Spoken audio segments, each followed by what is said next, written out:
श्वान का अवतार हो सकता है। और जहां पति पत्नी में प्रेम ही न हो तो सब जो है बेकार है।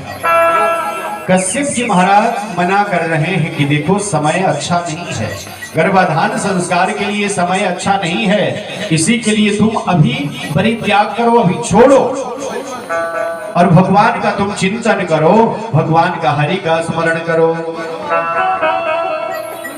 लेकिन फिर भी नहीं हो पाए। कुछ समय से गर्भाधान संस्कार हुआ। इसी के लिए बड़ी सुंदर पंक्ति में कल हम लोग गुनगुना रहे थे कि घर में पति और पत्नी में हमें प्यार होना चाहिए। आइए एक बार और गुनगुनाते हैं बड़े प्रेम भाव से ताली बजा करके। और यदि घर में आपके भी कलह हो तो इस भजन से आप सजग हो जाएंगे। क्या कि पति और पत्नी में जहां प्यार है, धरती पे स्वर्ग का पहचान है। पति और पत्नी में जहां प्यार है, धरती पे स्वर्ग का पहचान है।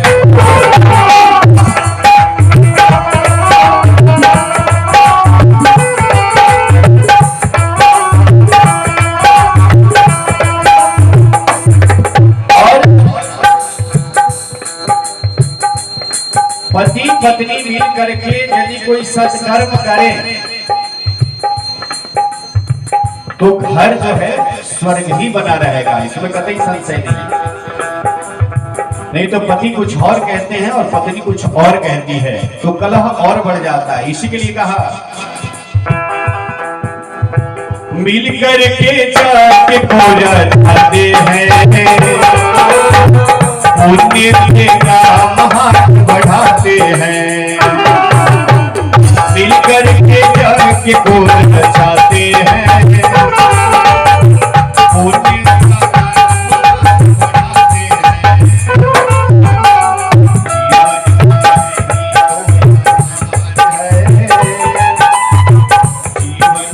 यही तो आधार है,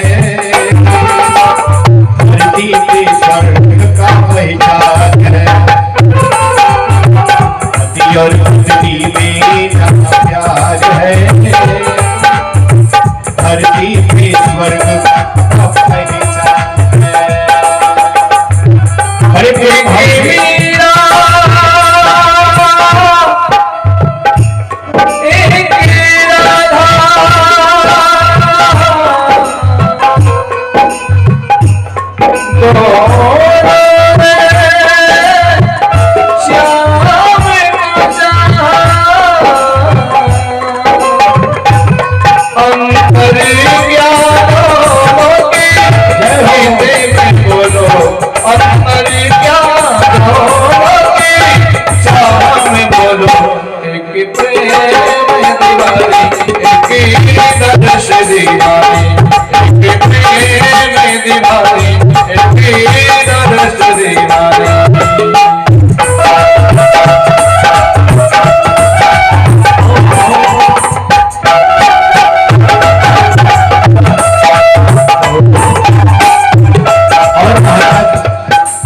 जीवन में तो सुख दुख साथ ही रह करके व्यतीत करना चाहिए। सुख भी आवे तब भी हंसते हंसते सहना चाहिए और दुख आवे तब भी हंसते हंसते जीवन को व्यतीत करना चाहिए। नहीं, अधिकांशतया हम लोग करते क्या है पता है? सुख आते हैं, सुख जब आता है तो ईश्वर को भूल जाते हैं, अपने से बड़ों को भूल जाते हैं। और दुख आता है तो बार बार स्मरण होती है, बार बार स्मरण होता है। और विचार करिए, चाह होती है कि हमें सुख मिले। यदि एक बात मुझे बताइए, एक तरफ सुख हो और एक तरफ दुख हो तो आप क्या मांगे? क्या मांगेंगे आप? सुख मांगे। सुख मांगे। चलिए एक बात मैं तर्क बताऊं। पहला तो मांग होगा कि आप सुख मांगेंगे, मांगेंगे ना कि हमको भगवान सुख दे दीजिए, लेकिन किसी भी चीज का एक अवधि परमात्मा ने इस संसार में बना करके भेजा है, एक अवधि बना करके भेजा है, समय भेजा है, इतने दिन से इतने दिन तक आपको जो है ये चीज भोगना है, उससे आप अधिक नहीं भोग सकते। जैसे आपने सुख मांग लिया, ठीक है, आप जब सुख मांग लिए तो सुख जब भी आपके पास में आता है बंधुओं, और जब सुख की घड़ी समाप्त हो जाती है तो सुख बदले में फिर आपके हाथों में दुख थमा करके और फिर चला जाता है। लेकिन आपने यदि दुख मांग लिया परमात्मा से तो दुख कितने घड़ी के लिए, वो भी परमात्मा के ही हैं, तो दुख आपके जीवन से जब भी जाएगा तो आपके हाथों में सुख देकर के ही जाएगा। ये ईश्वर का सिद्धांत है, ये परमात्मा का सिद्धांत है महाराज। तो आज सुख और दुख में यदि दोनों मिल करके चलते हैं तो आप बताएं कि घर में कभी कलह हो सकता है? कभी भी कलह नहीं हो सकता है। कलह का कारण है कि हम झुकना नहीं चाहते।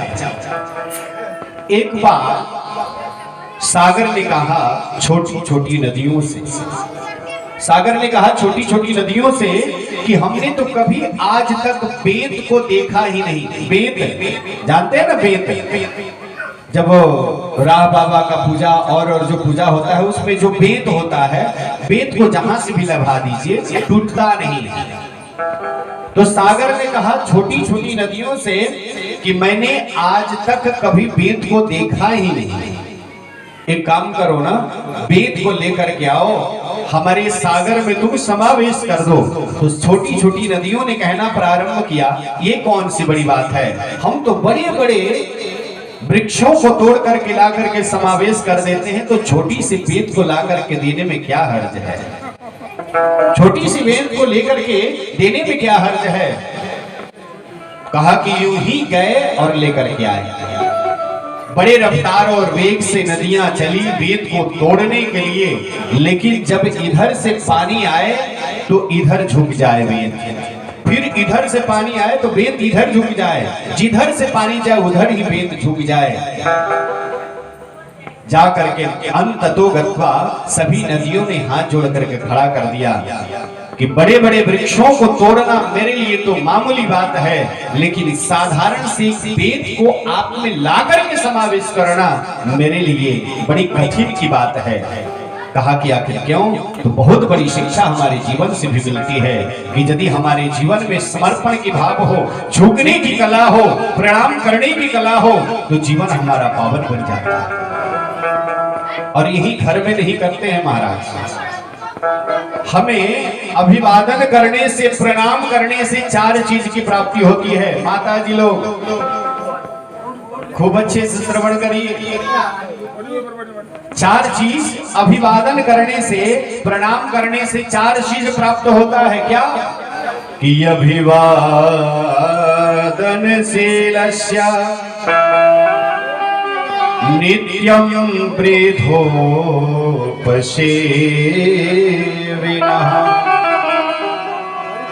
अभिवादनशीलस्य नित्यं वृद्धोपसेविनः चत्वारि तस्य वरधन्ते आयु विद्या यश और बल। यशो बलम। अच्छा एक चीज मुझे बताइए, प्रेम से बोलिए श्रीमद् भागवत महापुराण की जय।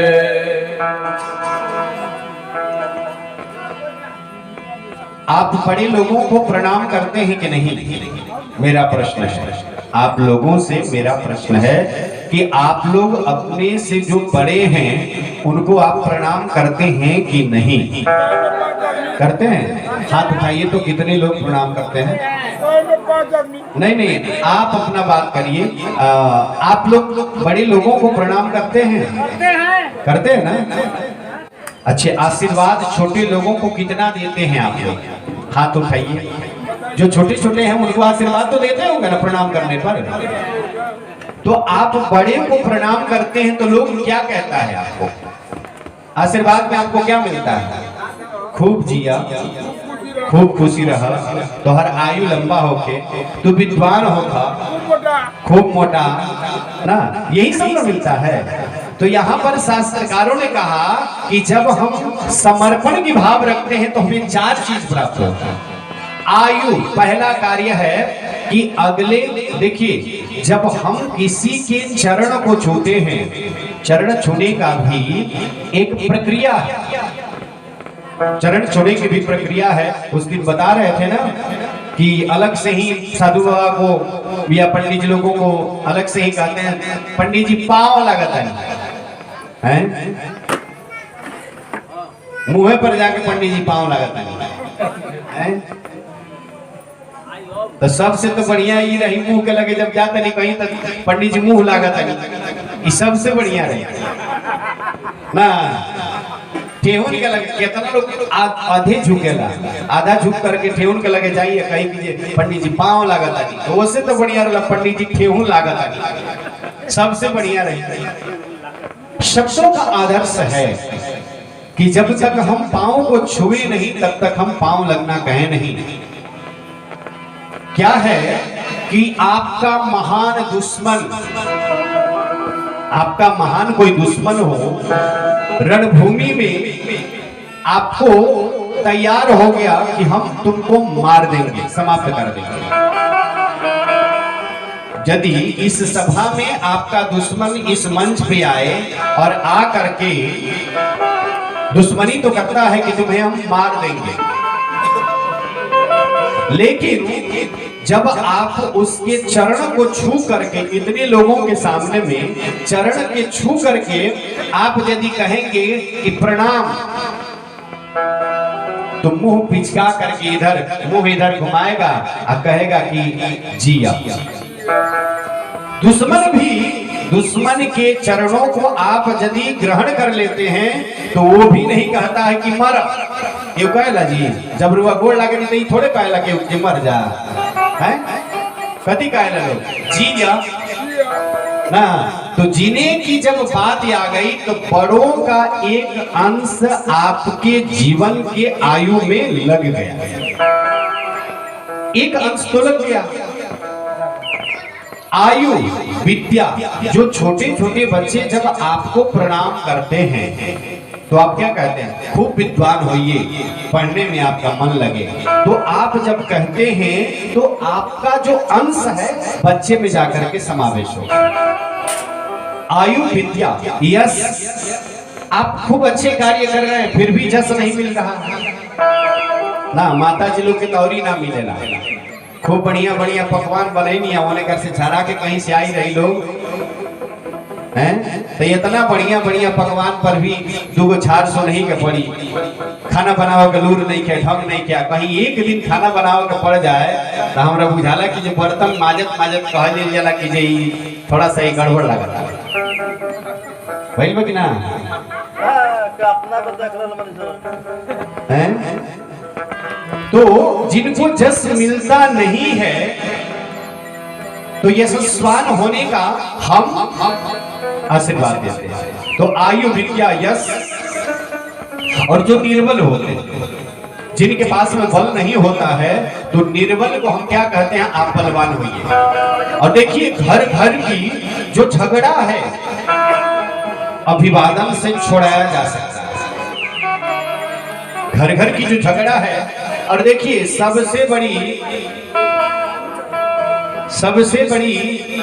कठिनाई है, घर घर में सबसे बड़ी कठिनाई है कि सास और पतोह में पटता ही नहीं।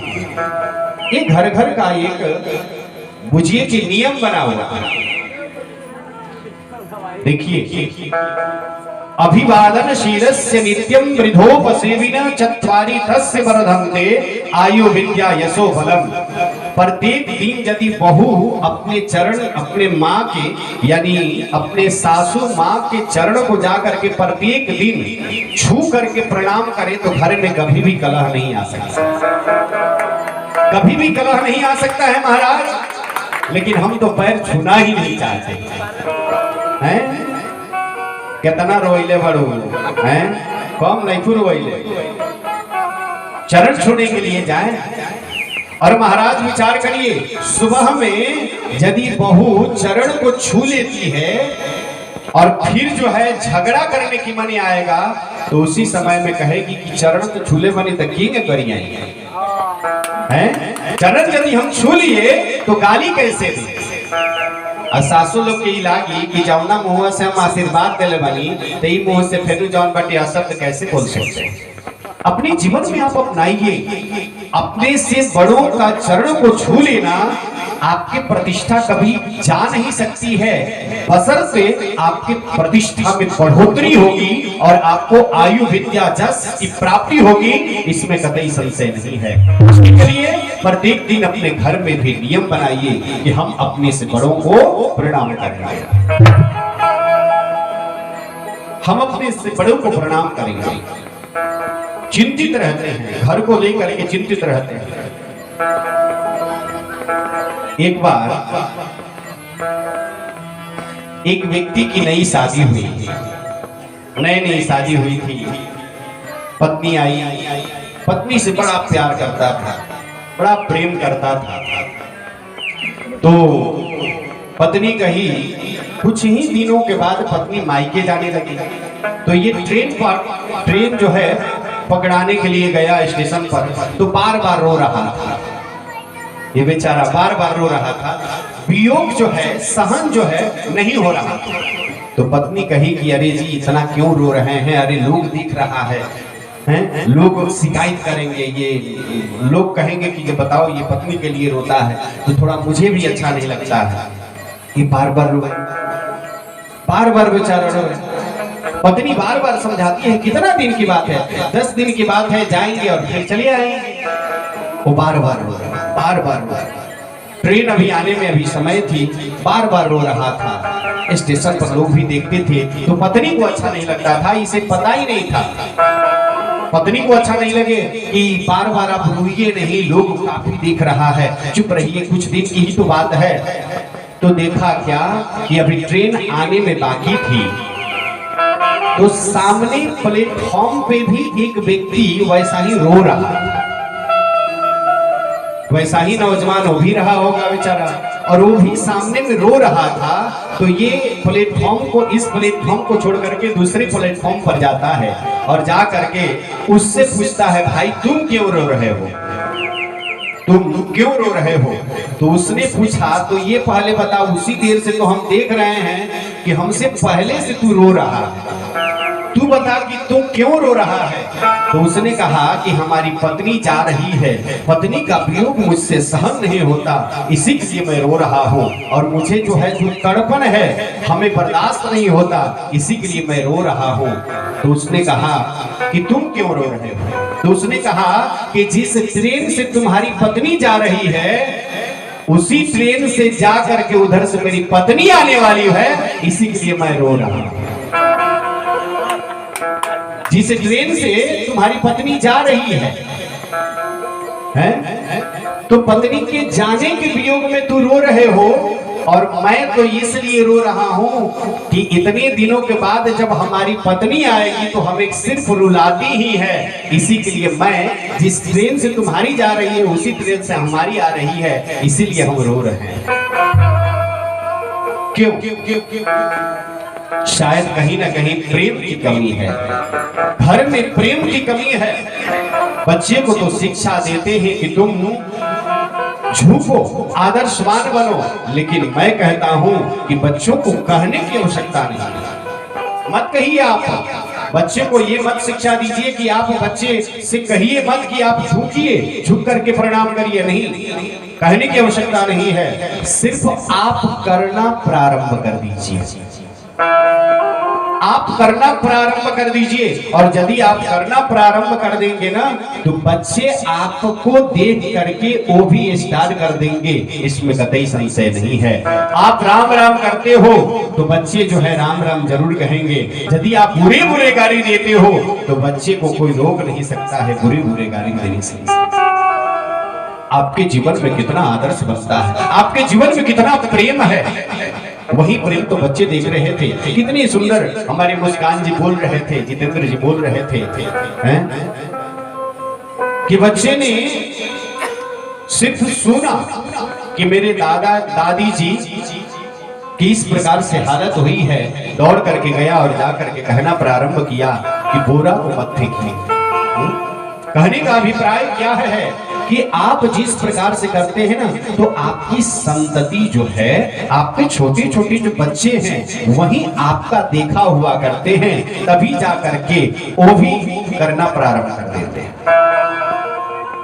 घर को संतुलन बनाना है तो आज ही इस मंडप में हम संकल्प ले कि हम कल से प्रारंभ करेंगे कि अपने से बड़ों बुजुर्गों को हम नमन करेंगे, प्रणाम करेंगे। हमरा बुझाता है कि कितना लोग के तो पहले आचर से मुंह छोपे के पड़ी, तबे जौन बा सास जी के जौन बा चरण छुए के पड़ी। लाजो तनी लागी, फर्स्ट बार तो तनी लाज लागी। अच्छा, कितना लोग अपना सास के प्रणाम करला, तनी हाथ उठाइएगा। सही में अभी ना कीजिए, ना करत होगा तो कोनो इज्जत जाए वाला बातें नहीं है। जेकर सास नहीं की तो खैर को बातें नहीं है, लेकिन जेकर सास बानी वो लोग कितना लोग प्रणाम करला, थोड़ा हाथ उठाई था। बड़ी कमे लोग ना देखा इसकी से नहीं उठावे के, सच में यदि करते हैं तो आप उठाइए। हैकर मतलब है कि 100% हम अपने सास को आदर करते हैं, सम्मान करते हैं, अपने ससुर को आदर करते हैं, सम्मान करते हैं। 100% हैकर मतलब है कि आधे चलेला, सुबह में चली, शाम के जौन बाकी जो कुछ और ही चली ना। तो कितने लोग करते हैं, मतलब हृदय से बोलिए, कितने लोग अपने सास ससुर को प्रणाम करते हैं। हाथ तनी बड़ी लोग बाजी, बहुत काफी लोग। हाँ, तो कहने का अभिप्राय तो मैं यही कहूँ, आप भी बड़े जन अपने से बड़ों को प्रणाम करिए और बच्चे को आशीर्वाद देने का प्रयत्न करिए। ठीक है, होगा कि नहीं होगा?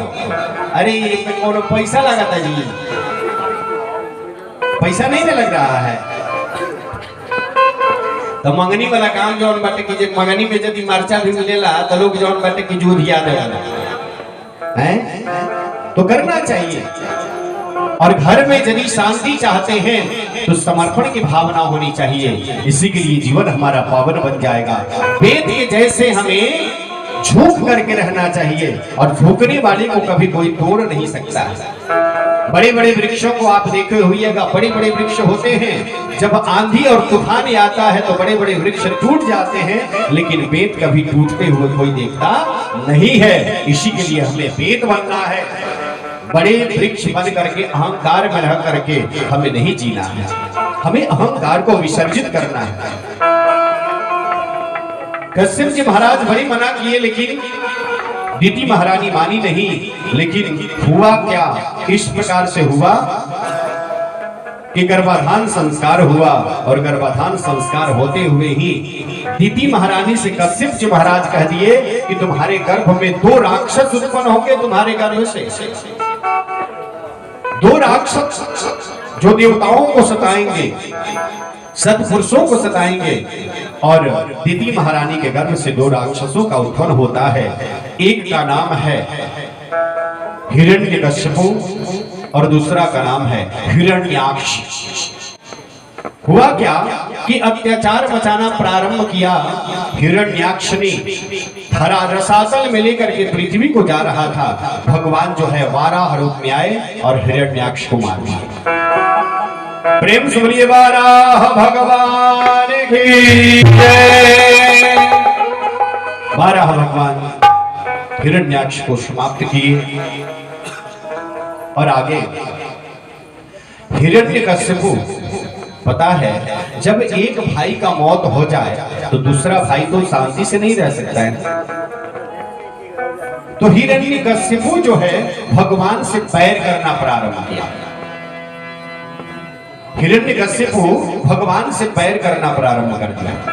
बोला कि मैं हिरण्यकश्यपु आज के बाद भगवान का यदि कोई पूजा करता है, कोई पाठ करता है, भगवान के नामों का उच्चारण करता है, तो मैं सही सलामत से होने नहीं दूंगा, उसमें मैं भंग करूंगा।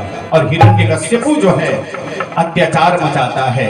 आइए इधर हम सब मिलकर के श्रवण करें, हम सब मिलकर के श्रवण करें। प्रेम से बोलिए श्रीमद् भागवत महापुराण की जय। ब्रह्मा जी महाराज से स्वयंभुव मनु और शत्रुपा प्राकट्य हुए। कहते हैं स्वयंभुव मनु के 3 पुत्री और 2 पुत्र। एक पुत्री का नाम था आकुति। आकुति का विवाह रुचि से हुआ और आकुति और रुचि से एक संतान का जन्म हुआ। स्वयं भगवान यज्ञ रूप में पधारे, यज्ञ रूप में आए और हम लोगों को एक नवीनतम मार्ग दे करके अपने स्वधाम के लिए पधारे। मनु महाराज की दूसरी कन्या का नाम है देवहूति। मनु महाराज के दूसरे कन्या का नाम है देवहूति, जिनका विवाह कर्दम ऋषि से किया गया, जहां पे देवहूति और कर्दम के संयोग से साक्षात भगवान कपिल देव के रूप में अवतरित होते हैं। और कपिल देव जी महाराज सांख्य शास्त्र को उपदेश करके और पुनः अपने स्वधाम के लिए पधार लेते हैं। प्रेम से बोलिए कपिल देव जी महाराज की जय। स्वयंभुव मनु के तीसरे बेटी का नाम था प्रसूति, जिनका विवाह राजा दक्ष से हुआ, दक्ष प्रजापति से हुआ। और प्रसूति और दक्ष प्रजापति के संयोग से सती का जन्म होता था। और सती भगवान शिव के अर्धांगिनी बनती, भगवान शिव की अर्धांगिनी बनती हैं। और इस बात को लेकर के बड़े ही सुंदर रामायण में भी ये वर्णन किया गया कि एक बार त्रेता युग माही शंभु गयहु कुंभज ऋषि पाय। ये श्रीमद् भागवत महापुराण में दर्शाया, लेकिन इस शब्द को लेकर के रामायण में भी झलकाया कि सती का स्वभाव क्या है, सती का स्वभाव क्या है। सती का स्वभाव ऐसा है, भगवान शिव तुम हो पुनि राम राम दिन राती, सादर जपहूं यनंग यराती। तुम पुनि राम राम दिन राती, सादर जपहूं अनंग यराती। अनंग यराती भगवान शिव। कौन है अनंग यराती? भगवान शिव है। प्रेम से बोलिए शंकर भगवान की जय। बोलो बोलो सब मिल बोलो ओम नमः शिवाय। बोलो बोलो सब मिल ओम नमः शिवाय।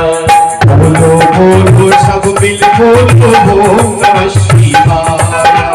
बोलो बोलो सब मिल बोलो ओम नमः शिवाय। ओम नमः शिवाय, ओम नमः शिवाय, ओम नमः शिवाय, ओम नमः शिवाय, ओम नमः शिवाय, ओम नमः शिवाय, ओम नमः शिवाय, ओम नमः शिवाय। बोलो बोलो सब मिल बोलो ओम नमः शिवाय। बोलो बोलो सब मिल बोलो ओम नमः शिवाय। बोलो बोलो सब मिल बोलो ओम नमः शिवाय।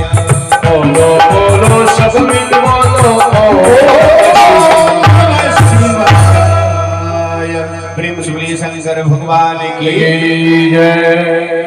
भगवान शिव बार बार राम के नामों का उच्चारण करते हैं।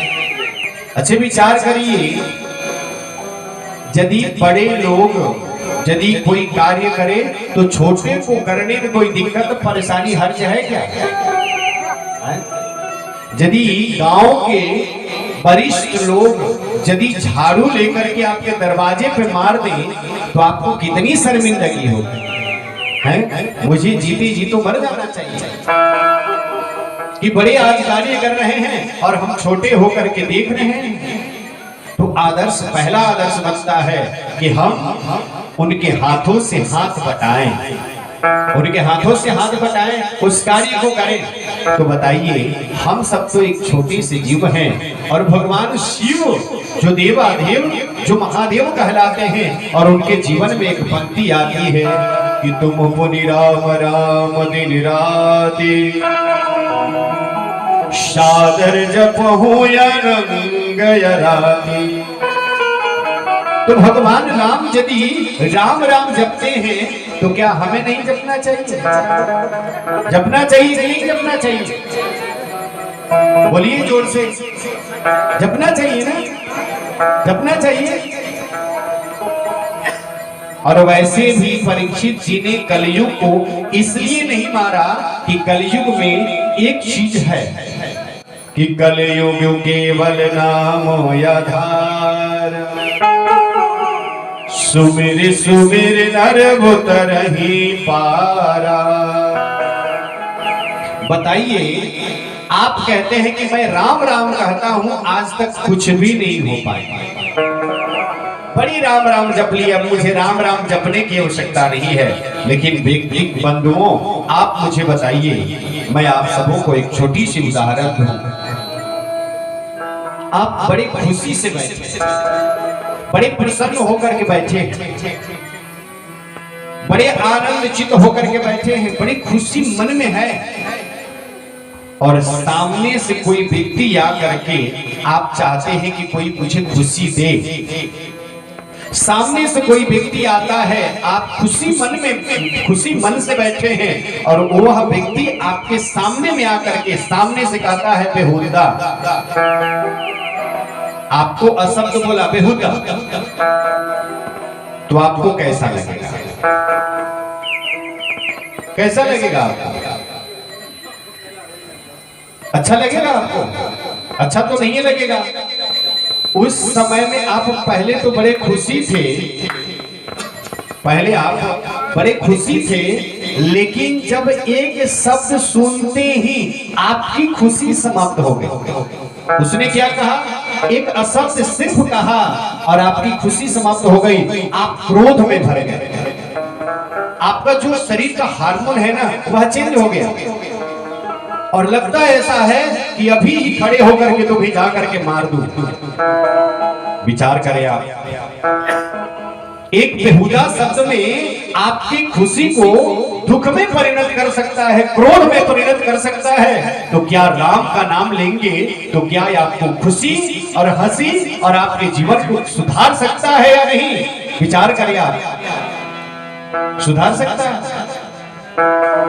तो भगवान का नाम हमें, परमात्मा का नाम हमें अवश्य लेना चाहिए। इसी के लिए भगवान शिव लेते हैं, तो हमें लेने में क्या है? इसी के लिए भगवान का नाम हर वक्त लेना चाहिए, परमात्मा का नाम हमें हर वक्त लेना चाहिए। और भगवान शिव आज सती से कहते हैं कि सती चलो आज चलते हैं कुंभज ऋषि के पास।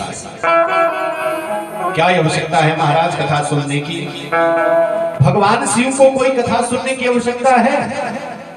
यदि देखा जाए तो देवाधिदेव महादेव हैं, उनको तो कथा सुनने की कोई आवश्यकता नहीं है। लेकिन आज सती के साथ में आज कुंभज ऋषि के पास पहुंचते हैं कि चलते हैं कुंभज ऋषि से हम कथा सुनेंगे, कुंभज ऋषि से हम कथा सुनेंगे। सती साथ में गई, बड़े प्रेम आलाप करते हुए बड़े प्रेम भाव से कुंभज ऋषि के पास में पहुंचे। और कुंभज ऋषि के पास में पहुंचने के पास उस समय में कुंभज ऋषि भगवान शिव को जो है बड़े प्रेम भाव से प्रणाम करते हैं, आदर करते हैं और उच्च आसन देकर के बिठाते हैं। भगवान शिव कहते हैं कि हे महाराज, आप भगवान के नामों का उच्चारण कराइए और मुझे भगवानों का गुणगान और कथा मुझे सुनाइए। देखिए कौन, भगवान शिव एक ऋषि के पास में जा करके उस कथा को सुनने के लिए जाते हैं और उस समय में कहते हैं कि संघ सती जग जननी भवानी। साथ में भगवान शिव के साथ में कौन है जी? सती मैया। संघ सती जग जननी भवानी पूज्य ऋषि अखिलेश्वर जाति। कौन है? सती मैया। तो उन्होंने क्या किया कि ये कौन है साथ? अच्छा, भगवान शिव के साथ में कौन है? जग जननी भवानी। कौन है? जो संसार के द्वारा पूजनीय है वही माता आज कुंभज ऋषि के पास में जाकर के कथा सुनने वाली। देखिए बड़भागी हैं हम सब। कथा में यदि आए तो वंदन करने वाले संत भी वंदन करते हैं। कौन जीव की धन्य है कि आज ये जीव कथा सुनने के लिए जा रहा है। लेकिन कथा में आते ही नींद आने लगती है। कथा में आते ही नींद आने लगती है। सती मैया तो साथ में गई और कुंभज ऋषि के पास में गई तो कुंभज ऋषि कहते हैं माता जी आई हैं, जगत की माता आई है कथा सुनने के लिए। मेरा भी पावन सौभाग्य है कि माता जी कथा सुनने आई हैं। लेकिन माता जी को जाते जाते ही नींद लग गई कथा में। माता जी को जाते जाते ही नींद लग गई, कथा में सो गई, सुनी नहीं कथा। और जानते हैं कथा में नींद आ जाना ये भी अच्छी बात नहीं। नहीं आइए, नहीं बैठिए, ये दूसरा चलेगा, लेकिन कथा में निंद्रा लेना ये भी अच्छी बात नहीं। माता जी सो गए। एक बार क्या हुआ, एक सेठ जी को उनकी पत्नी बार बार कहती थी, अरे जी कथा हो रही है, जाइए जा करके सुन लीजिए, जीवन धन्य हो जाएगा, जीवन आपका तर जाएगा, जा करके कथा सुन लीजिए। सेठ जी कहे कि हम क्या जाएं कथा सुनने के लिए, दिन भर पर काम में लगे रहते हैं और रात्रि में शाम के समय में आते हैं तो ये कहती हो कि जाइए कथा सुन लीजिए, जीवन पावन हो जाएगा, जीवन धन्य हो जाएगा। है कथा में जीवन धन्य हो जाएगा, बार बार कहती रहती है पत्नी। तो सेठ जी जब गए तो जाते ही लोगों ने कहा कि आइए। लोगों ने क्या कहा सेठ जी को? आइए। और उसके बाद में लोगों ने कहा कि बैठिए। और जब सेठ जी कथा में बैठे तो उनको नींद आ गई, वो सो गए। नींद आ गई, सो गए। अब जब सोने के बाद जब कथा समाप्त हो गई तो एक शब्द मिला, जाइए। तीन ही शब्द कथा से सुने, कहे कि आइए, बैठिए और जाइए। तो जब कथा समाप्त हुई तो लोगों ने कहा कि सेठ जी जाइए। तो कहा कि हाँ। सेठ जी एकदम धड़पड़ धड़पड़ उठे, कहे कि बहुत आनंद आया और कथा में तो आनंद ही आनंद बरस गया। ये तीन शब्द लेकर के गए पत्नी के पास। तो पत्नी से जाकर पत्नी कही कि कथा तो आप सुन करके आए होंगे। तो कहा कि हाँ कथा में तो गए थे, लेकिन तीन शब्द मिला, आइए, बैठिए और जाइए। तीन ही शब्द मिला। तो पत्नी कही कि चलो कथा में जाने के बाद में तीन शब्द, ऐसे अहंकारी लोग यदि तीन ही शब्द लेकर के आए तो बहुत बड़ी बात है। तो पत्नी कहती है कि एक काम करिए, इसको कभी, ये महामंत्र है, इसको कभी छोड़िएगा नहीं, इसको जप करते रहिए। अब कथा 11 बजे विश्राम हुई थी। सेठ जी महाराज तो यहीं आकर के कथा में खूब नींद ले चुके थे। तो घर में गए, पत्नी तो सो गई, उनको नींद नहीं आ रही थी। तो उस समय में ये जप कर रहे थे, आइए, बैठिए, जाइए, आइए, बैठिए, जाइए, आइए, बैठिए, जाइए, आइए, बैठिए, जाइए।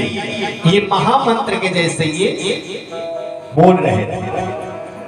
अचानक संयोगवश उनके घर में चोर प्रवेश किया। उनके घर में चोर प्रवेश किया। तो चोर प्रवेश करने के बाद में इनका ये कहना था, आइए आइए। तो चोर को लगा कि अभी जगह है। तो उसके बाद में चोर समझा कि अब पहचान लिया, तो कहते हैं बैठिए। तो चोर कहा कि अब लगता है कि पकड़े जाएंगे। तो चोर जैसे ही पीछे की तरफ भागा तो कहते हैं कि जाइए, आइए बैठिए और जाइए। जब चोर पीछे की तरफ भागना प्रारंभ किया तो चोर को लगा कि अब तो सेठ जी पहचान गए हैं। सेठ जी जो है पहचान गए हैं, इसी के लिए जो है गुप्तदान के रूप में बाबा जी की तरफ से। तो सेठ जी को ऐसा लगा कि तो महामंत्र है, और चोर जो है डर के मारे पानी पानी हो गया था। कहा कि चल करके यदि अभी इस बात को सलटाते नहीं हैं तो कल जो है महाभीषण हम लोगों के ऊपर जो है बंदी बनेंगे। इसी के लिए जो है वहां चोर आया और जा करके सेठ जी के सामने में जा करके जो धन संपत्ति था उनके हाथ में रख दिया। कहा कि ये क्या है? तो चोर कहा कि अब उसके आगे अब कुछ मत कहिए, उसके आगे आप कुछ मत कहिएगा। चोर को डर था कि कहीं सेठ जी हम कल जो है बंदी न बना दे, हमको जो है थूना में और जेल में ले जाकर के न डाल दे। तो सेठ जी कहे कि ये क्या है? तो उसने थोड़ा सा और डबल धन रख दिया जो चुरा करके लाया था कहीं से, और सेठ जी के पास में रख दिया। कहा कि सेठ जी कहे कि ये क्या है? तो कहा कि महाराज जानते ही हैं आप, अभी इसके आगे अब कुछ मत कहिए। तो कहे कि ये तो बोलो तो सही है क्या है? तो कहे सेठ जी बोलो तो सही। तो उस समय में कहता है महाराज अब आगे मत कहिए, और दबे पांव जो है निकल गया। पत्नी को जगाए, और पत्नी को जगाने के बाद में कहे क्या कि मंत्र बहुत जल्दी सिद्ध हो गया।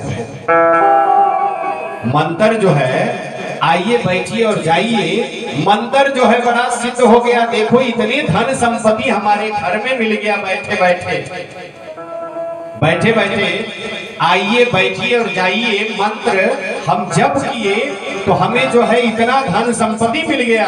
तो पत्नी वहां पर उपदेश करती है अपने पति से कि बताइए, एक साधारण शब्द आइए बैठिए और जाइए, इतने शब्द कहने से जब इतना धन मिल सकता है तो परमात्मा का हरि का नामों का उच्चारण करेंगे तो वो हरि कितना धन देगा, कितनी संपत्ति देगी, इसका कोई गारंटी नहीं है। तो हम अपने किसी भी शब्द को लेकर के हमें महामंत्र समझना चाहिए। किसी भी शब्द को लेकर के महामंत्र हमें समझना चाहिए। इसी के लिए कथा में तो बैठे, लेकिन हमें निद्रा नहीं आनी चाहिए। लेकिन सती जी जब बैठी कथा में तो उनको नींद आ गई। और भगवान राम के बारे में कुंभज ऋषि जी महाराज खूब कह रहे हैं कि भगवान राम का स्वरूप ऐसा है, भगवान ऐसे हैं, भगवान वैसे हैं, खूब कहे। लेकिन अब उस समय में लौटते समय में भगवान शिव सती को जगा रहे हैं।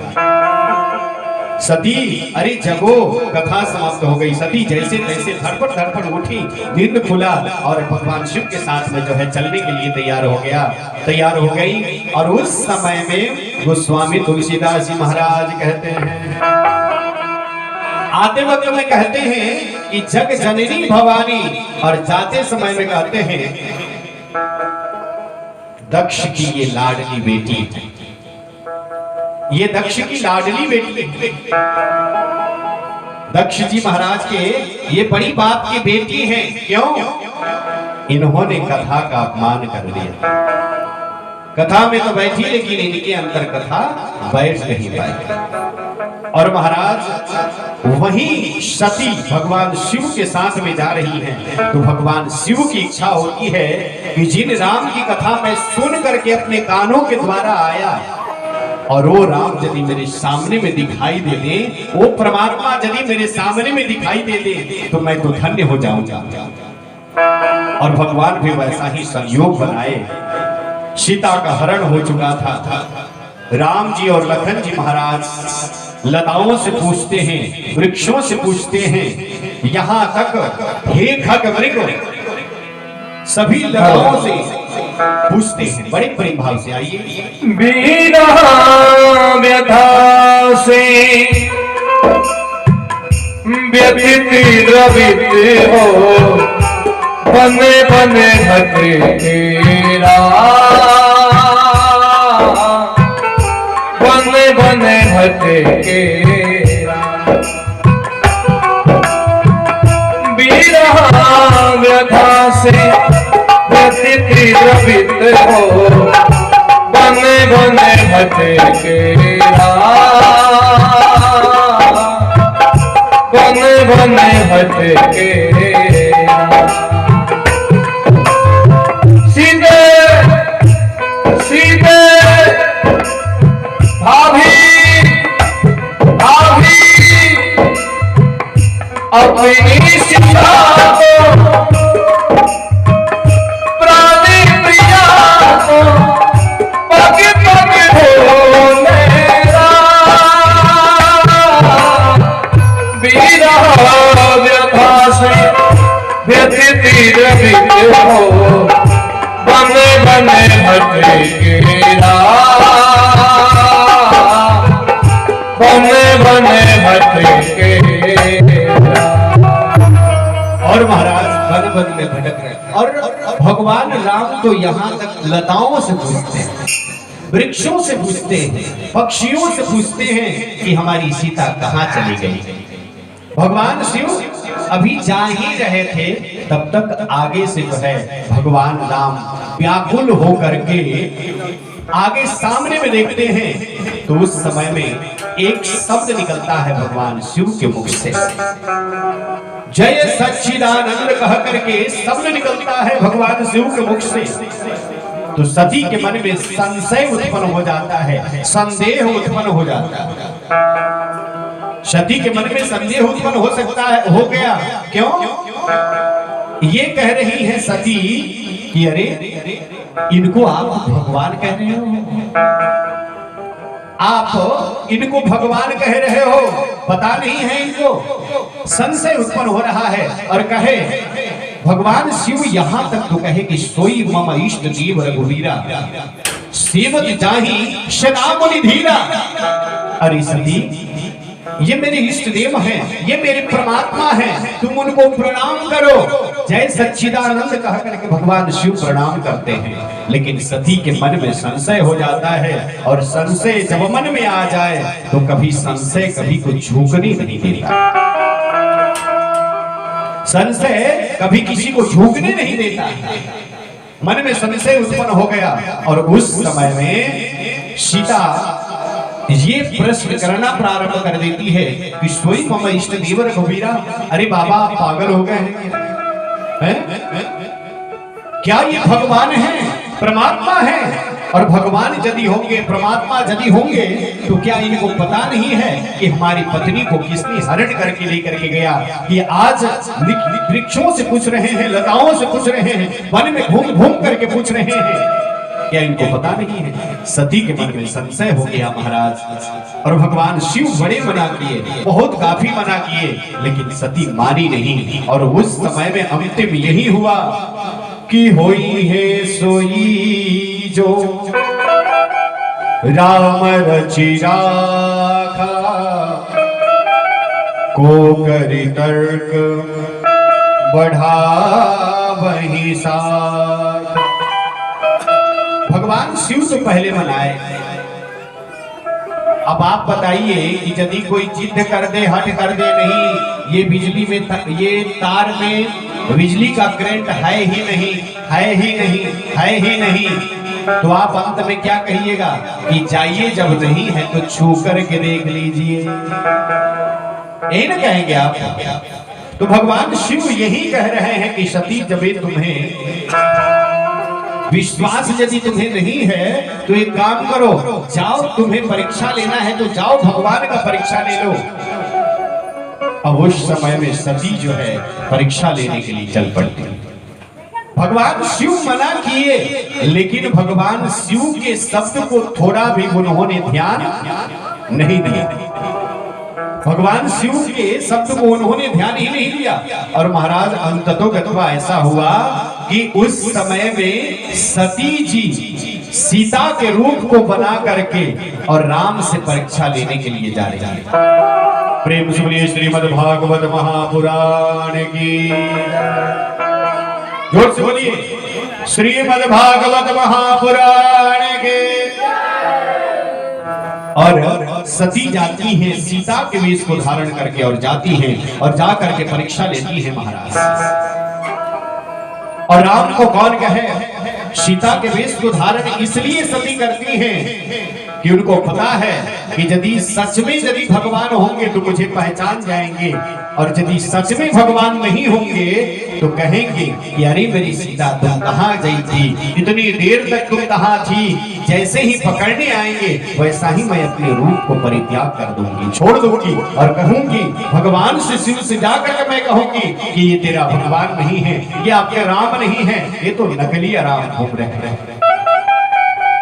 और महाराज भगवान राम के साथ लखन जी महाराज जो छोटे भाई हैं वो घूम रहे हैं और कहते हैं लखन जी महाराज की मातेश्वरी आप कहां घूम रही हैं। देखिए भगवान तो चुप रहे, लेकिन लखन जी महाराज जो छोटे हैं वो पूछ रहे हैं कि आप कहां घूम रही हो माता। तो भगवान राम दोनों हाथों को जोड़ करके कहते हैं कि हे मातेश्वरी, थोड़ी सी असावधानी इस जंगल में हुआ, थोड़ी सी असावधानी इस जंगल में हुआ, हम लोग अपनी पत्नी को थोड़ी देर के लिए छोड़ दिए तो आज पत्नी का वियोग हो गया, और आज आप अपने पति को छोड़ करके अकेले इस जंगल में कहां घूम रही हैं। माता जी आपको प्रणाम है, ऋषिकेतु कहां है, भगवान शिव कहां है। अब इनको लगा झटका, बहुत बड़ी झटका लगी महाराज। और उस समय में ये दबी पांव पीछे की तरफ जाना प्रारंभ की। उसी समय में भगवान शिव कहते हैं, उसी समय में राम सोचे कि यदि ये जाएगी तो जाकर के भगवान शिव से झूठ बोलेगी, जाकर के झूठ बोलेगी। इसी के लिए जह चितहि जह प्रभु आधीना, जहां देखते हैं भगवान जो है राम लखन सीता, राम लखन सीता, राम लखन सीता। सामने में देखते हैं तो राम लखन सीता, बाएं देखते हैं तो राम लखन सीता। जहां उनकी नजर दृष्टि जाती है वहीं पे राम सीता, राम सीता, राम सीता दिखाई देते हैं। सती को चक्कर आ जाता है और सती वहीं पे धड़ाम से गिर जाती है, मानो कि बेहोश हो गई। जब होश आया तो दबे पांव फिर देख भगने के लिए प्रयत्न करती है, तो राम फिर वही चरित्र करते हैं कि हे सीती तुम कहां हो, कहां हो। और इस शब्द को सुन करके गए, और उस समय में जाकर के बाबा पूछते हैं कि सती जाकर के तूने भगवान से परीक्षा ले लिया। तो सती वहां पर झूठ बोल देती है, सती वहां पर झूठ बोलती है कि मैंने परीक्षा लेने के लिए नहीं गया था। बाबा आप दूर से प्रणाम कर रहे थे और मुझे कह रहे थे कि दूर से प्रणाम करिए, मुझे अच्छा नहीं लगा। मैं तो सोची थी कि भगवान के करीब जाकर के मैं प्रणाम करके आऊं।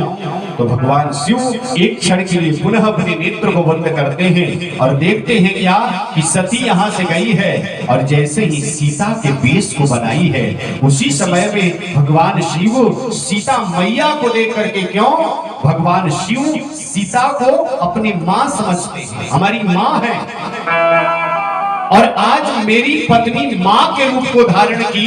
इसी के लिए दोनों हाथों को जोड़ करके भगवान शिव मां को प्रणाम करते हैं और कहते हैं कि सती आज के बाद तुम्हारे साथ पत्नी का व्यवहार मैं परित्याग कर दिया और तुम्हारे साथ मां का मैं बर्ताव कर रहा हूं। और महाराज कहते हैं कि पति और पत्नी के बीच यदि कलह रूपी और अशब्द रूपी थोड़ा सा भी खटाई पड़ जाए तो वियोग हो जाता है। पति और पत्नी का संबंध कैसा होता है पता है? दूध और पानी के जैसे होता है। पति और पत्नी का संबंध दूध और पानी जैसा हुआ करता है।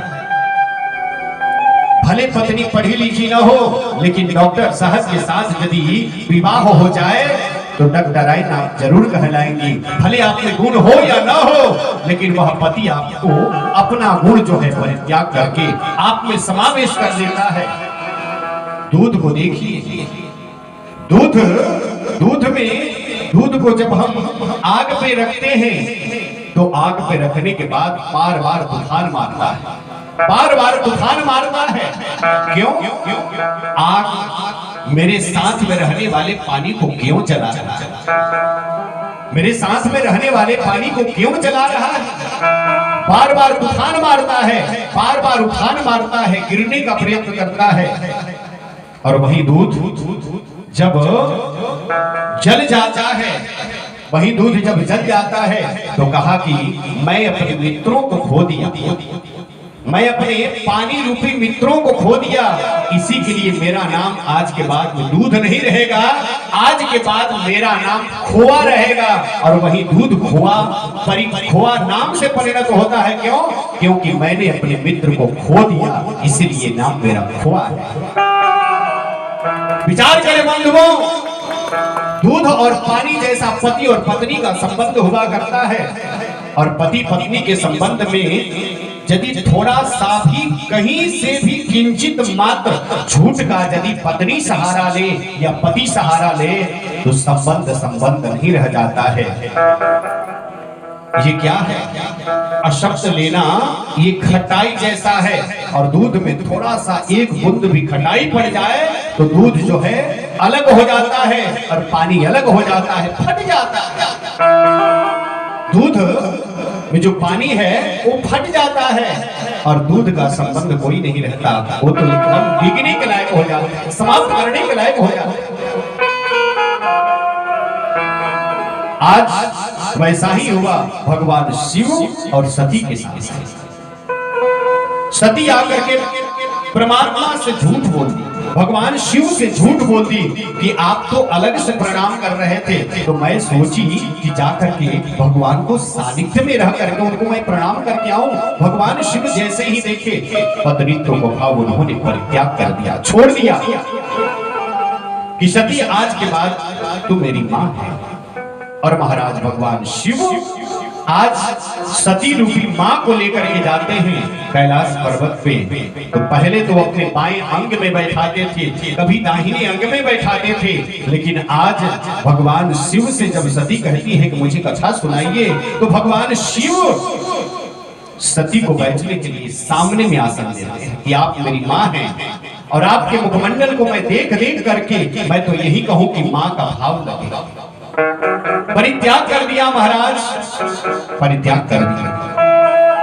भगवान शिव की समाधि लग गई, भगवान शिव की समाधि लग गई, और समाधि से भगवान शिव जैसे ही उठे तो कहा इधर तो दक्ष प्रजापति भगवान से द्वेष करते हैं। दक्ष प्रजापति जो भगवान शिव के ससुर जी हैं उनसे वे द्वेष कर रहे हैं। कनखल में हरिद्वार में एक महायज्ञ को उन्होंने विस्तृत रूप में उन्होंने एक आयोजन किया, सबके घर लेकर के न्योता भेजे, और सती के घर उन्होंने नहीं भेजा, अपने बेटी के घर नहीं भेजा। मां को अच्छा नहीं लगा, लेकिन फिर भी दक्ष प्रजापति ये सोचते हैं कि यदि मेरे यज्ञ में शंकर आ जाए, शिव आ जाए, तो मैं उन्हें दंड दूंगा और उन्हें मैं अपमानित करूंगा, इसलिए जो है सती के पास न्योता नहीं गए। सती जैसे ही भगवान शिव समाधि से उठे तो भगवान शिव कहे कि तुम कथा सुनो। तो सती कभी दाएं देखती है, कभी बाएं देखती है, कभी ऊपर देखती है, कभी नीचे देखती है। और पता है आपको, आप जिस व्यक्ति से जलते हैं ना, जलने की बात जब याद आती है, वही व्यक्ति लोग आपको जलाने का प्रयत्न करते हैं। जब हम छोटे थे तो मुझे याद है मेरे गांव में एक व्यक्ति रहा करते थे, बड़े वृद्ध थे। तो छोटे छोटे बच्चे जाकर के उनसे कहते थे कि नियारी का तेल ला, नियारी का तेल दे बाबा, तो वो गाली दे दिया। जब आगे बढ़ते थे तो दूसरा व्यक्ति कहता था बाबा तनी प्याज के ना तेल दे दो। जितना ही वे चिढ़ते थे उतना ही बच्चे चिढ़ाते थे। स्वभाव है। अच्छे देवता लोगों को जब निमंत्रण मिला तो दूसरे रास्ते से भी जा सकते थे ना, जा सकते थे कि नहीं? जरूरी है कि कैलाश पर्वत के ऊपर से जाना है?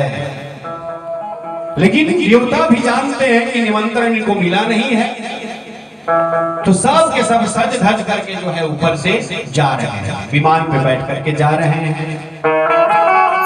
सती पूछते हैं कि बाबा ये आकाश में देवता लोग सज धज करके कहां जा रहे हैं? भगवान शिव कहे कि सती मान जा, अभी भी समय है, मान जा।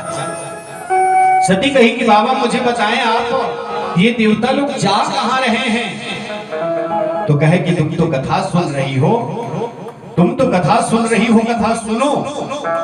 कौन आ रहा है, कौन जा रहा है, इससे क्या तुम्हारा मतलब? कहे कि नहीं मुझे बताएं। तो सती से भगवान शिव कहते हैं कि तुम्हारे पिता महायज्ञ कर रहे हैं, उसी में सब लोगों को निमंत्रण मिला है, तो वे लोग जा रहे हैं। तो सती को लगा कि मेरे पिता के घर में यज्ञ हो रहा हो और मैं न जाऊं, ऐसा हो सकता है? और देखिए महाराज, विवाह जब कराया जाता है तो 7 गो वचन, उसमें 7 गो वचन पत्नी का होता है, औरत का 7 वचन पति से होता है। उसमें एक वचन क्या है कि जब मेरे पिता के घर में कोई उत्सव और यज्ञ हो रहा हो तो मैं बिना पूछे चली जाऊंगी, वहां पर आपको अपमान नहीं करना है। एक वचन, 7 वचन में एक वचन ये भी आता। तो सती कहती है कि नहीं, हम तो अपने पिता के यज्ञ में जाएंगे ही। तो भगवान शिव मना किए, सती मान जा।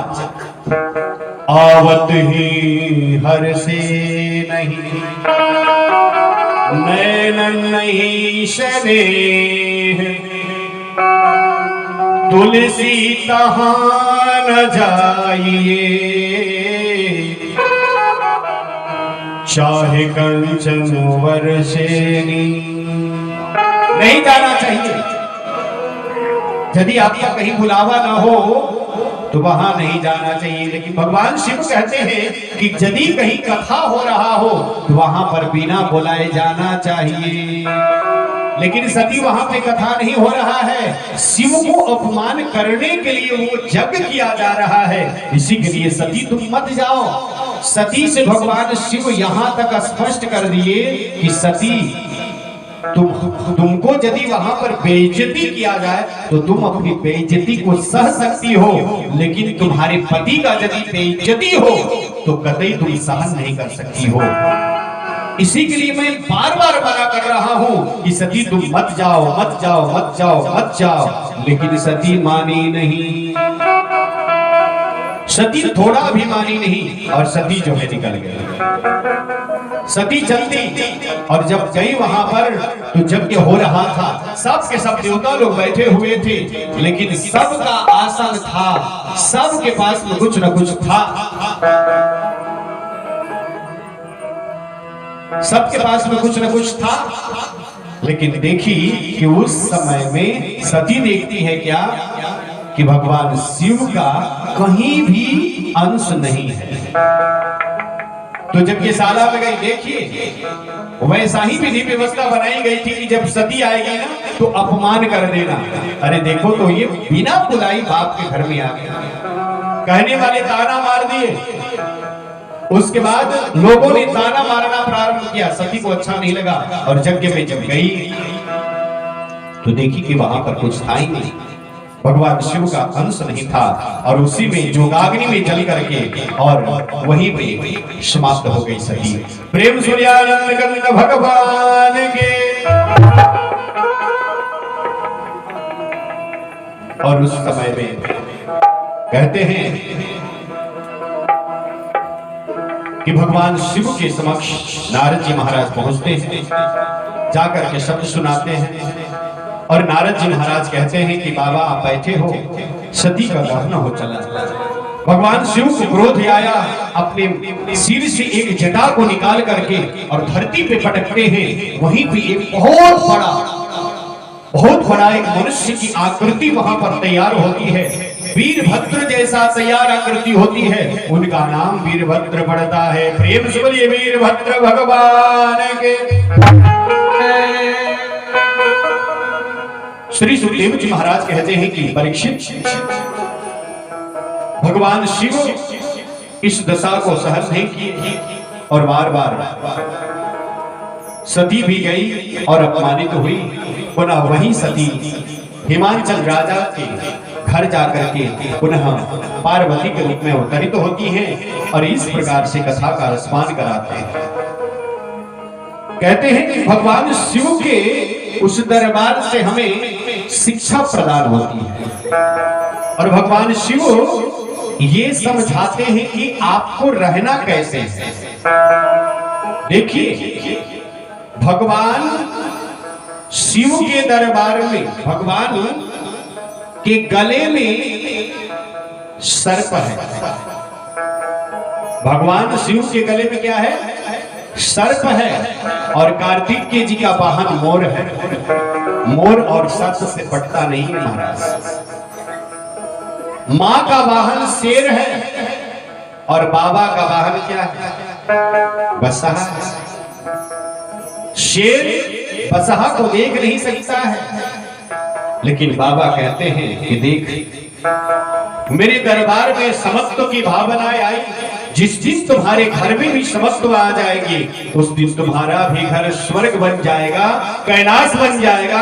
कैलाश बनने से कोई रोक नहीं सकता है। प्रेम से बोलिए शंकर भगवान की जय, उमापति महादेव की जय। और भगवान शिव वैसे भी कृपालु है, वैसे भी दयालु है। यज्ञ में ध्वंस क्यों हुआ पता है आपको? शिव का अर्थ होता है, शिव का क्या अर्थ होता है पता है? शिव का अर्थ होता है कल्याण।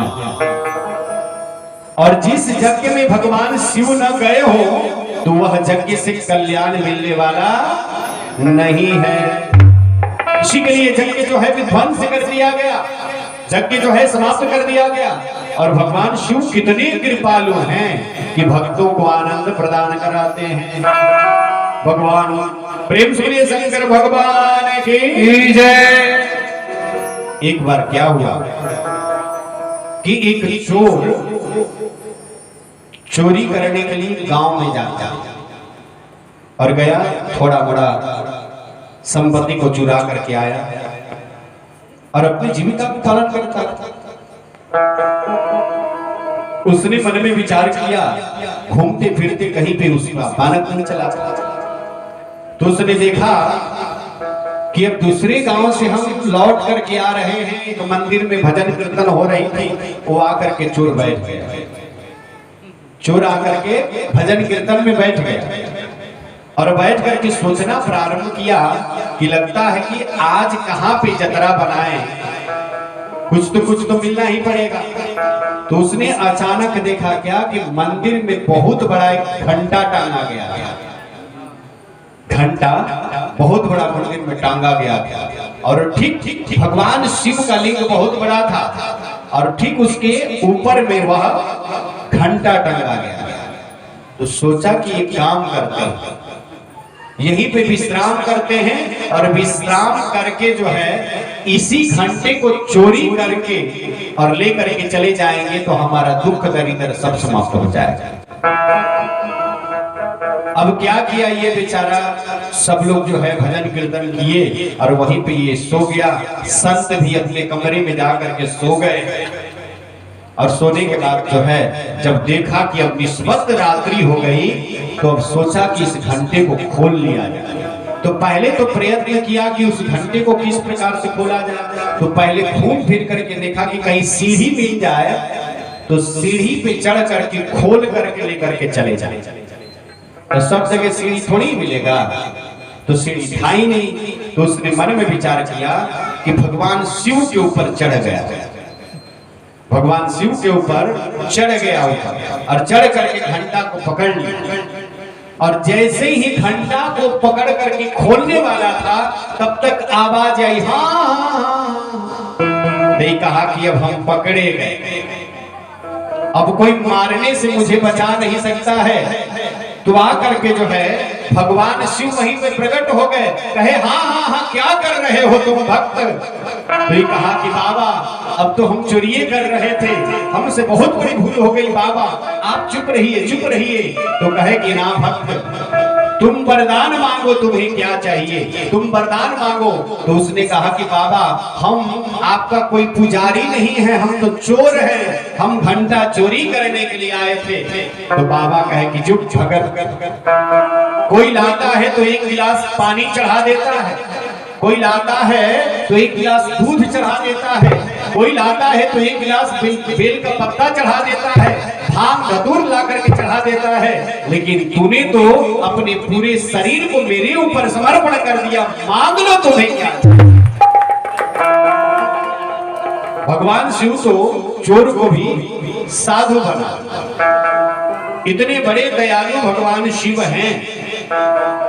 प्रेम सुनिए शंकर भगवान की जय, उमापति महादेव की जय, सभी देवियों की जय।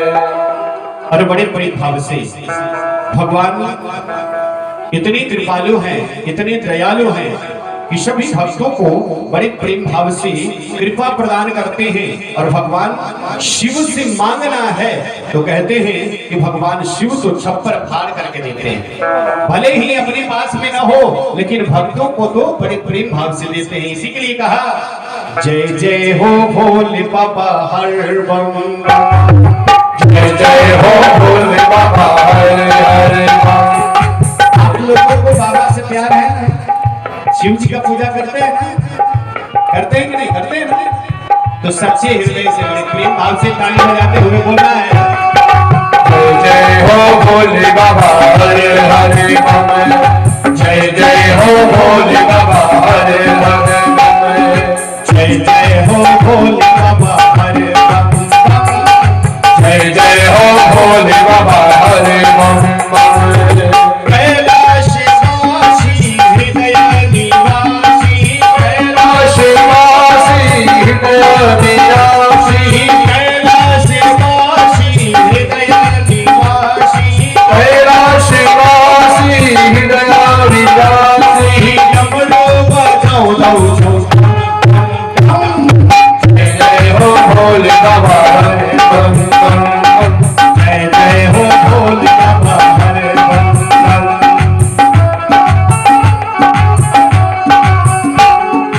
कृष्ण भजन भाग्य मेरो मन, कृष्ण भजन भाग्य मेरो मन, मुरली तो मेरा। कृष्ण भजन भाग्य मेरो मन, भाग्य मेरो मन, मुरली को धोन सुनेरा, मुरली को धोन सुनेरा।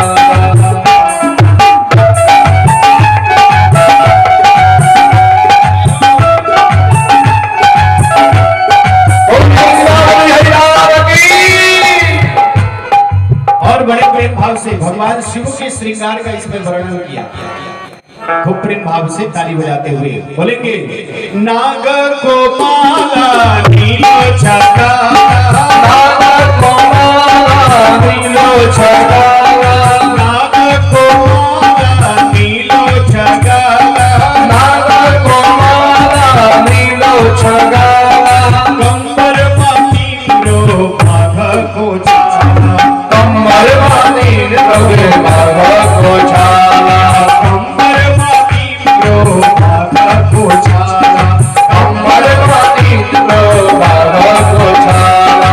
नच दो नटवर छम छम छम, जय जय हो भोले बाबा हरे बम बम, जय हो भोले बाबा हरे बम बम, जय जय हो भोले बाबा हरे बम बम, जय जय हो भोले बाबा हरे बम बम।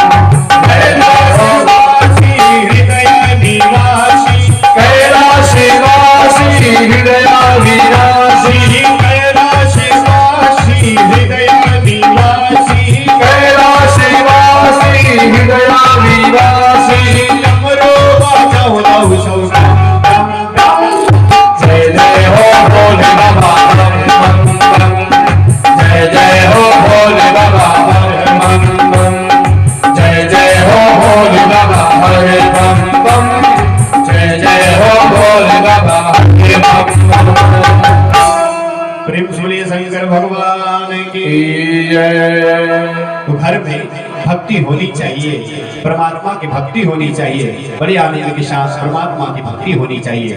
प्रेम सूर्य आनंद कंद भगवान के।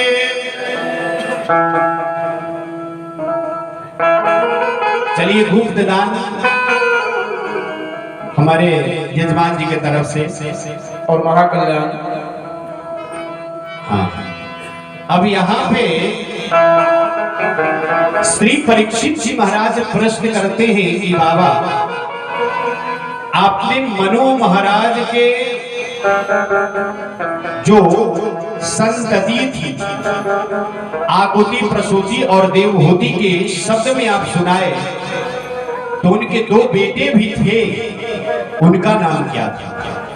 तो प्रियव्रतोत्तान पादो शत्रुपा पते सतो वासुदेवस्य कलया रक्षयमां जगदस्थितौ। श्री सुखदेव जी महाराज कहते हैं कि मनु महाराज के दो जो संतान हैं, एक का नाम था प्रियव्रत और दूसरा का नाम था उत्तानपाद। अच्छा, इस कथा को आप लोग खूब प्रेम से श्रवण करें।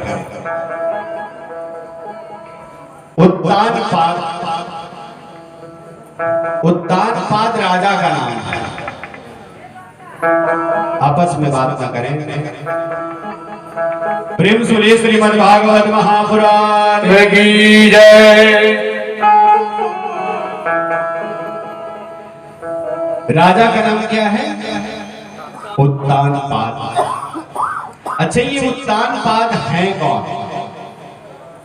इसमें संधि जब करेंगे तो पता चलेगा। उज्जुड़ पाद, पाद कहते हैं पैर को,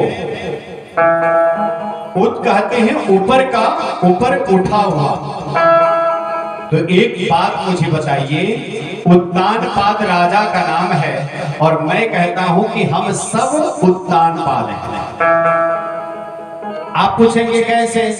तो मां के गर्भ में बच्चे का पैर ऊपर की तरफ होता है, तो हम सब भी उत्तानपाद हैं। दूसरी बात कि उत्तानपाद की दो पत्नी है, दो पत्नी है। एक का नाम सुरुचि और दूसरी का नाम सुनीति। तो आप कहेंगे कि महाराज आपने तो कह दिया कि हम सब उत्तानपाद हैं, तो हम लोगों को भी दो पत्नी होगी? तो कहा कि हाँ, हम लोगों को भी दो पत्नी है। एक का नाम है रुचि और दूसरी का नाम है नीति। सुरुचि और सुनीति हम लोगों के भी जीवन में दो पत्नी हैं। सुरुचि का अर्थ होता है कि आज आप यदि पकौड़ा खाए हैं तो कल इच्छा होगी पनीर का पकौड़ा कल खाया जाए। सुरुचि मतलब सुंदर रुचि हो ना, सुंदर रुचि हो, उसका नाम है सुरुचि। अच्छा, आप लोगों को इच्छा होती है कि नहीं? माने आज नमक भात खाई नहीं तो बिहान कथी इच्छा करी खाए? बिहान कथी मन करी खाए के? तनी चटकार चीज खाई जाओ। अब माता जी लोग के तो पूछा ही कि नहीं के चटकार चीज हैं? भले पति जी देव जी लोग कहत रह जाए कि देखो खटाई ना खाए के, लेकिन वो गेठरी बांध के पता नहीं कि केने केने मिलत रहेला। खोजला पर रोवो लगन, खोजब लगन, कभी कभी जरूर मिली। ऐसा का जगह पर धराला कि जल्दी रोवा लगन के नजर आई ना, अब पहले ही जौन करते कीजिए ये लोग खात रही, अब बीमारी था ना रही। एगो तो ऐसा का माता जी रही, का कहा जाए, खापड़ा खात रही वहां। खापड़ा बगल वाला घर के एक को खापड़ा निकाल के वहां के खाद चल गए और यानी पर जाके ऊपर पानी गिरे। था ना लगे कि ये खापड़ा प्रत्येक दिन जात प्रत्येक दिन खपड़ा ही जात जाऊंगा। ओहू से भयंकर गौरी माता जी ने चूल्हा के जवन जितना माटी होकर चूल्हा के माटियों खाए वाला लोग।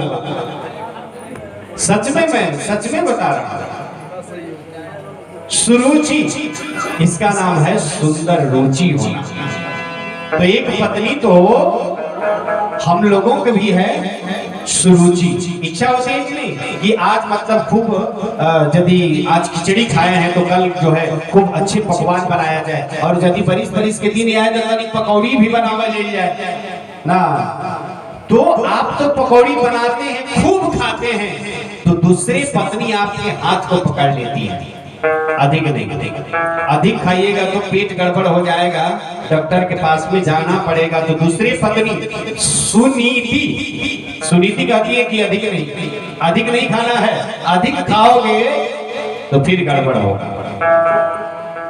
तो एक पत्नी का नाम है सुरुचि और दूसरी पत्नी का नाम है सुनीति। अब आप मुझे बताइए कि सुनीति से अधिक प्रेम आप करते हैं कि सुरुचि से अधिक प्रेम करते हैं? सच में अपने हृदय से बताइए। सुरुचि से मने जी कहत थे कि खूब खाए, आगे जति होई जति देखाई खाई, भले चीनी के बीमारी बा खूब जौन बाटे मिठाई खाई, सामने में जौन आई बा ओकरा के पहले जौन बाटे कि खूब खाई। तो बेसिक बात हमरा बुझाता कि माने जे सुरुचिए के कैसा हृदय से जैसी बोल के कही तो सुरुचिए के सब लोग पसंद करेला। आ सुनीति आके जब हाथ पकड़ेली तो लगेला कि जे सांप जौन बाटे इनका मर्डर कर दी, हत्या कर दी। बात वैसा ही हुई कि उत्तान पाद सुरुचि से बड़े प्रेम करते हैं, और सुनीति कहती है कि नहीं बाबा, आपको ऐसा नहीं करना चाहिए, ये आपका नीति नहीं है। तो उस समय में उत्तान पाद सुनीति को अपने घर से बाहर कर देते हैं।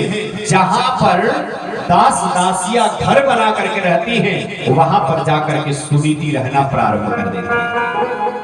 हमारे जीवन का वही भी हालत है कि जब कोई अच्छा नीति देने वाला होता है, अच्छा उपदेश करने वाला होता है, तो सुनने में हमारी साहस नहीं होती है। क्यों कहता है लोग क्या कि कड़वा जो है, सत्य जो है कड़वा होता है। नहीं महाराज, सत्य कभी कड़वा हो ही नहीं सकता। सुनने की नजरिया, सुनने की ढंग आपकी है, सत्य कभी कड़वा नहीं हो सकता। सत्य इसलिए कड़वा नहीं हो सकता है कि आप यदि जीवन में सुनीति को अपनाते हैं तो सत्य कभी भी कड़वा नहीं हो सकता है। लेकिन जीवन में यदि सुरुचि को आप अपनाते हैं तो सत्य हर वक्त आपके जीवन में कड़वा ही लगेगा।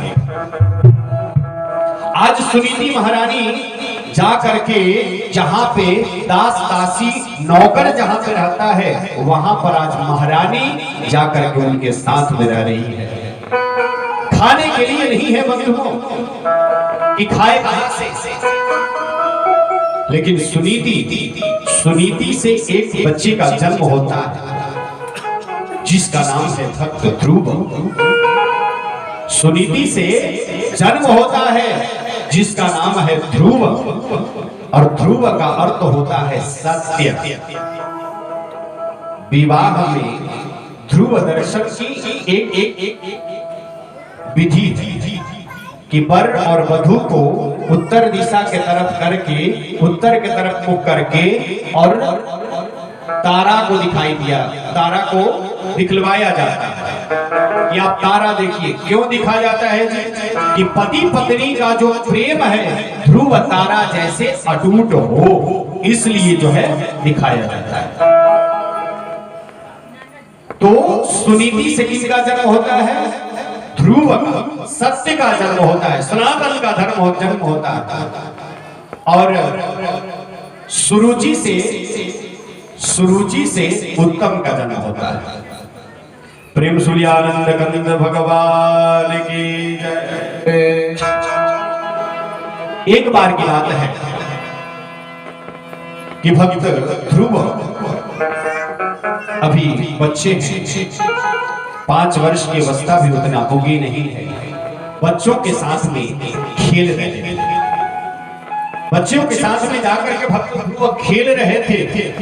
तो उन्होंने एक चीज क्या देखा था कि माँ जब पूजा कर रही है तो माँ तुलसी जी का पूजा करके और वहां पर सिंदूर चढ़ाई और सिंदूर लेकर के अपनी मांग में लगा करके फिर जो है अपने केस से उस सिंदूर को ढक लेती है। भक्त ध्रुव ये इस दृश्य को उन्होंने देखा था।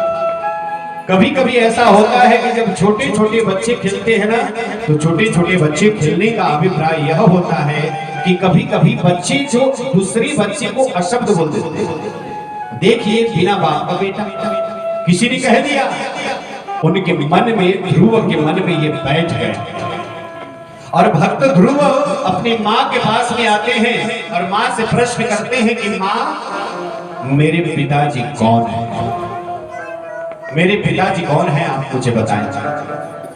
उस समय में माँ कहती है कि बेटा तुम्हें भूख लगी हुई होगी, चलो पहले खा लो। और आंचल में बेटी को रख करके, गोद में बेटी को रख करके और आंचल से बड़े प्रेम भाव से सहलाती है और कहती है कि बेटा तुम्हें भूख लगी हुई होगी, तुम भोजन कर लो। लेकिन भक्त ध्रुव कहते हैं कि नहीं माँ, मेरे पिताजी कौन है तुम्हें बताना ही आज पड़ेगा। क्योंकि जीवन में 4 हट बड़ा ही जबरदस्त हुआ करता है। पहला है बाल हट। बालक जो कहता है आप न करें, रोते रोते सो जाएगा, लेकिन जिद अपना कभी छोड़ता नहीं है, इसे कहते हैं बाल हट।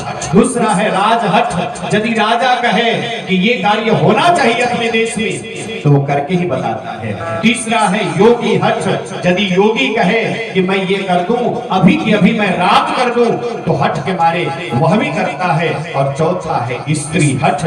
जो स्त्री कह देती है उसको भी वह पूरा करने के लिए तत्पर हो जाती है। ये जीवन में 4 हट बड़ा जबरदस्त है। आज भक्त ध्रुव ने अपने जीवन में बाल हट किया।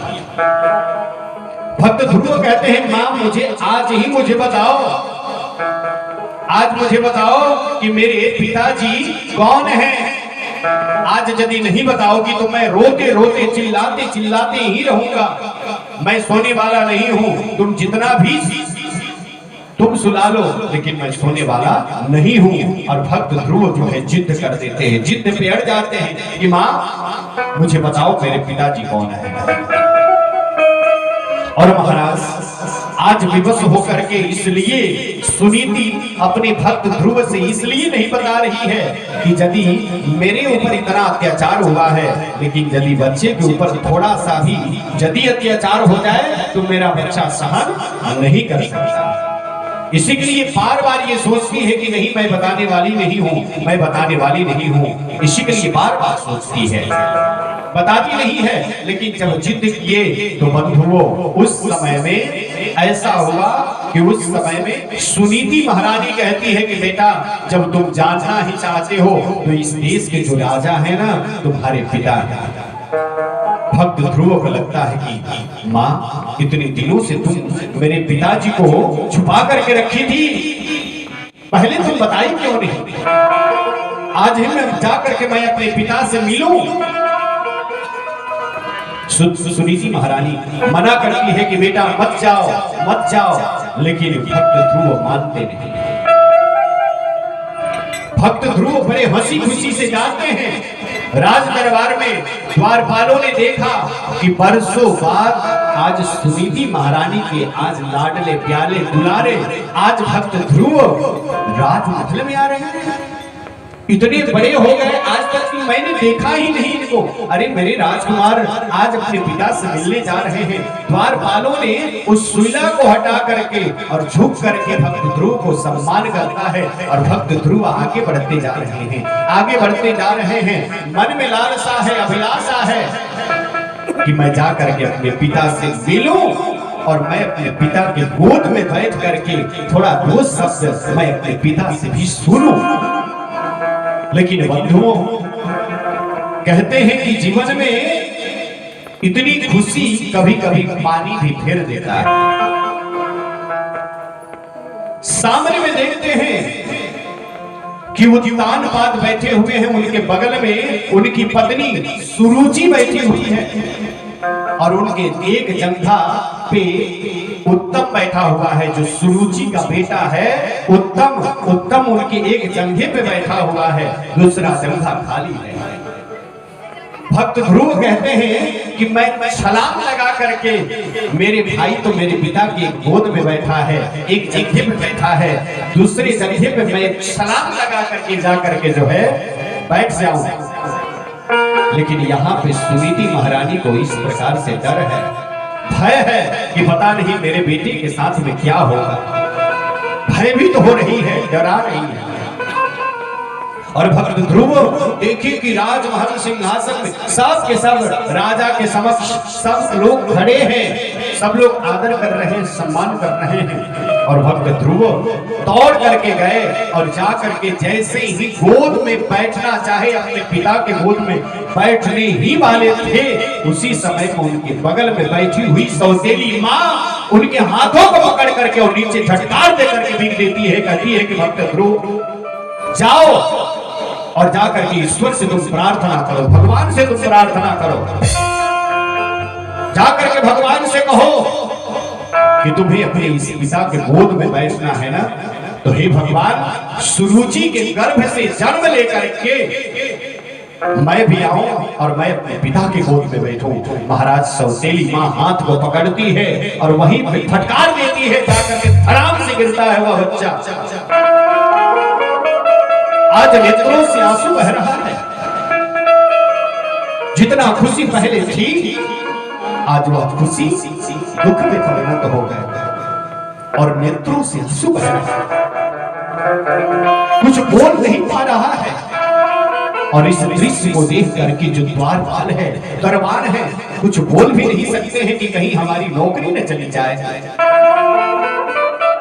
आज सबके सब दंग रह जाते हैं कि ध्रुव के साथ में ऐसा क्यों हुआ। और कहती है कि दासी का बेटा जाए अपने मां से कह देना तुम्हें गोद में ही बैठना है, तो मेरे गर्भ से ही तुम्हें आना ही पड़ेगा। आज भक्त ध्रुव कहते हैं कि नेत्रों से आंसू की पनारे निकल रहे हैं, रो रहे हैं। और रोते रोते भक्त ध्रुव फिर मुड़ करके अपने पिता के पास में भी नहीं देखते और भक्त ध्रुव उस राजमहल से निकल करके और बाहर जा रहे हैं, नेत्रों से आंसू बह रहा है और रो रहे हैं। द्वारपालों ने देखा कि क्या हो गया कि आज भक्त ध्रुव तो हंसते हंसते जा रहे थे, लेकिन आज रोते रोते क्यों आ रहे हैं। भक्त ध्रुव जा रहे हैं। इधर माँ को भी चिंता लगी है कि पता नहीं बेटा को क्या हुआ। कहते हैं कि जीवन में कि समझ मन मीठा हो, वचन का बाण बुरा है। समझ मन मीठा हो, वचन का बाण बुरा है। डाले कले जाचो, वचन का बाण बुरा है। समझ मन मीठा हो, वचन का बाण बुरा है। कभी भी मत आप किसी से अशब्द बोलिए। जीवन में अशब्द बोलना ही नहीं है, किसी को श्रापना नहीं है। आज ये संकल्प करके जाइए, चाहे वह व्यक्ति आपके ऊपर अत्याचार क्यों न कर रहा हो, उससे आप प्रत्युत्तर कभी भी अशब्द मत बोलिए। यदि अशब्द भी बोल देंगे तो उसमें और आप में कोई अंतर नहीं रहेगा। और बंधुओं, 24 घंटे में एक पल के लिए हर एक व्यक्ति के जिह्वा पर सरस्वती जी आकर के पास कर, एक क्षण एक पल के लिए सरस्वती जी आकर के पास करती हैं। विचार करिए कि 24 घंटे में कब सरस्वती आपके जिह्वा पे आकर के पास कर जाए। और उसी पास के समय में किसी को आप श्राप लिए तो कहते हैं कि वही श्राप पड़ जाता है। इसी के लिए श्रापना किसी को नहीं है, किसी को प्रत्युत्तर नहीं देना है।